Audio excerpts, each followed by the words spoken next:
Hi, my name is Laura Weidman-Powers, and I'm the co-founder and CEO of Code2040.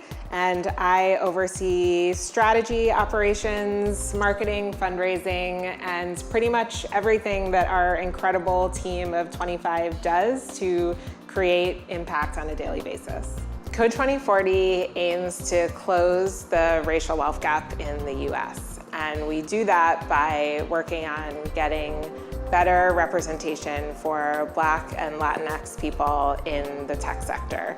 We work with students to help them gain access to opportunities at our tech company partners. We work with the companies themselves to help them impact their own culture, policies, and practices to make them more inclusive.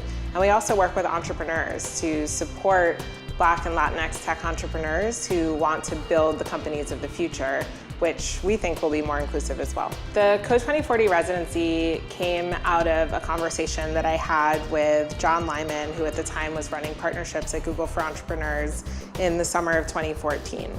We were talking on the phone and John was saying that they had this group of partner tech hubs around the country who were really excited about the idea of working to become more inclusive and increasing their diversity, but didn't necessarily know where to start. And did I or did Code2040 have any ideas?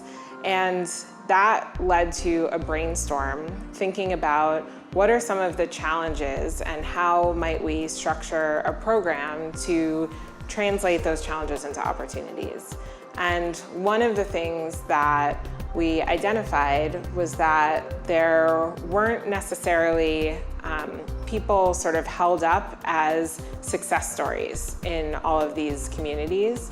And if we could identify top Black and Latinx entrepreneurs and help lift up their profile so others could see that this was a viable path, that could be really impactful. Also, we saw that a lot of these tech hubs didn't necessarily have close connections to the diverse communities that were around them. In the cities that they were in, there is a lot of diversity, but for many reasons which cut across all of America and how social networks are constructed, there were disconnects between the networks that the tech hubs were tapping into and the networks that were more diverse locally. So we wanted to create a bridge between the local diverse communities and the local tech community. And so we thought that an exciting way to do this would be to identify a top Black or Latinx tech entrepreneur in each of these cities and then support them directly with funding, office space, mentorship, but also set them up to be a bright spot and a beacon of hope for folks in the community.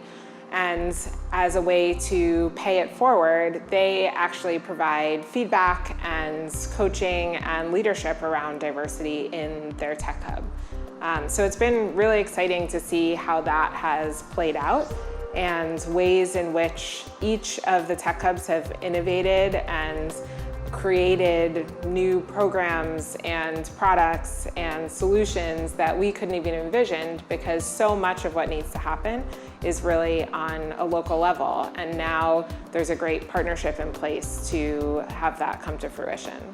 So one of the things that I've been most excited about over the last couple of years of seeing the Code2040 residency grow is what I've learned and witnessed visiting each of the communities in which we work.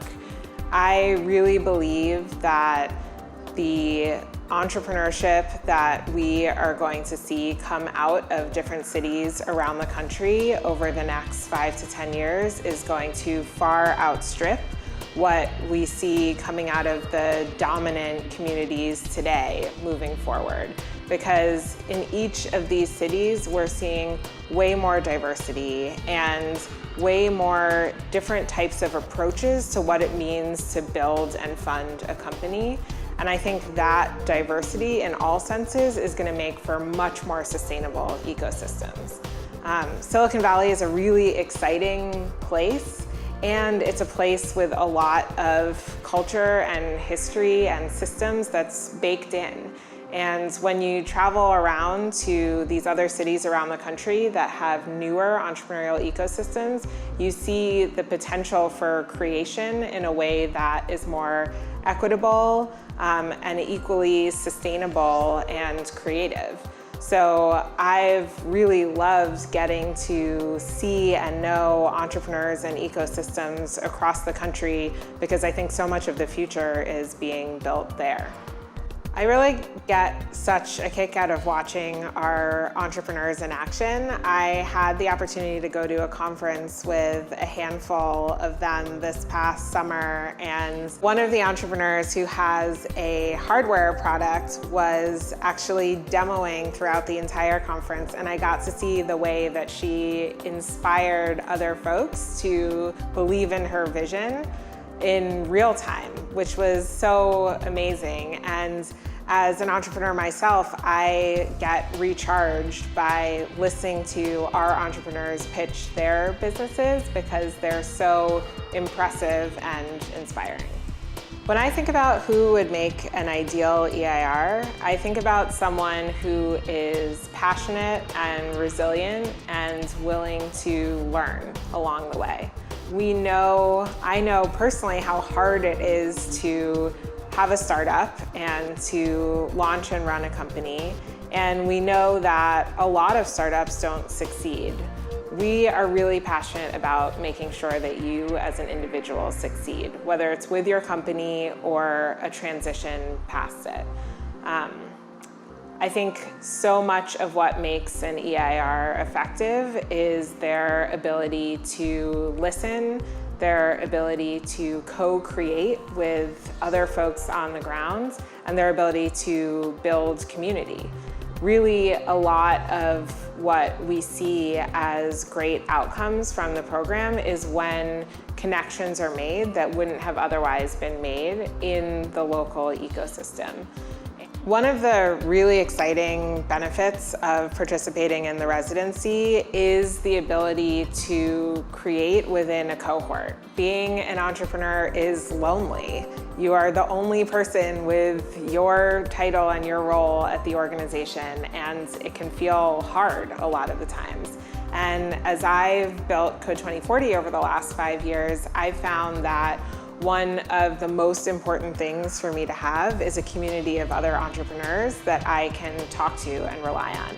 And the residency is our way of cultivating that for a group of top entrepreneurs around the country. I think as an entrepreneur, you get really focused on doing and executing, particularly early on at the beginning when there aren't other people around to get things done.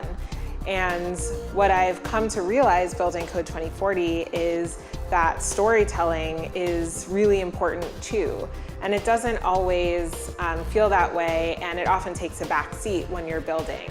One of the things that the Code2040 residency helps is to help get your story out there so that more people can be excited about what you're building as an entrepreneur.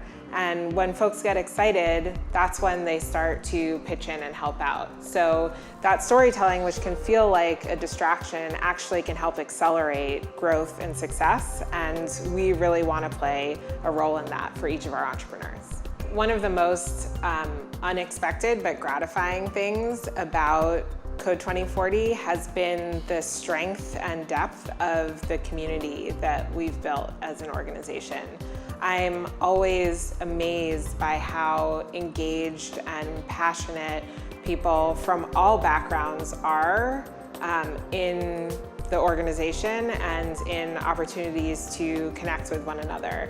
That level of passion and enthusiasm is rare, I think, to find across an entire community, but is true whenever Code2040 ends up with folks in our network in the same room. And the chance to be a part of that and to feel like you're a piece of something bigger and stronger than yourself has been one of the great joys of running Code2040 for me.